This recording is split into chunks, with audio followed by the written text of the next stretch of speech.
कल्याण शहरामध्ये मोठ्या प्रमाणावर जी ड्रग विक्री करायचा प्रयत्न काही आरोपी करत होते.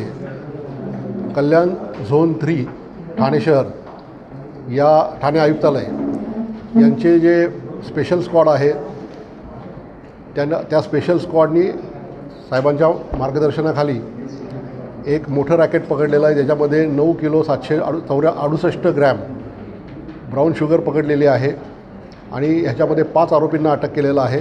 त्यापैकी 2 तर आपल्या कल्याणमधले आहेत इथे, जे इथं ड्रगचा व्यवसाय पूर्णपणे करत होते आणि याची किंमत जी आहे ती साधारणतः 32 कोटी 18 लाख रुपये एवढी किंमत आहे.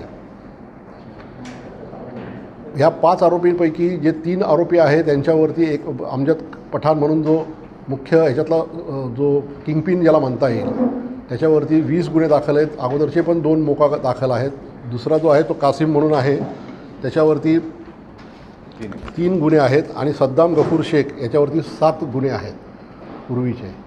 आणि ही जी मंडळी आहे ही नाशिकवरून ड्रग घेऊन यायची इकडे कल्याणमधनं परत मुंबईपर्यंत असं ते रॅकेट त्यांचा रूट होता आणि ह्याच्यापेक्षाही मोठा रूट असू शकेल, कारण अमजद पठाण याच्यावरती आंतरराज्य गुन्हेसुद्धा ड्रगच्या संदर्भामध्ये दाखल आहेत. एकंदरीतच आम्ही ह्या सगळ्यामध्ये आत्तापर्यंत जे 5 आरोपी अटक केले त्यापैकी जो मेन आहे तो काल अटक केलेला आहे आणि त्याला आता 10 दिवसाची PCR मिळालेली आहे. यामध्ये आम्ही अजून त्याचे कुठं सप्लाय आहेत, कोण त्याचे अजून साथीदार आहेत, त्याचा आम्ही पूर्णपणे तपास करत आहोत.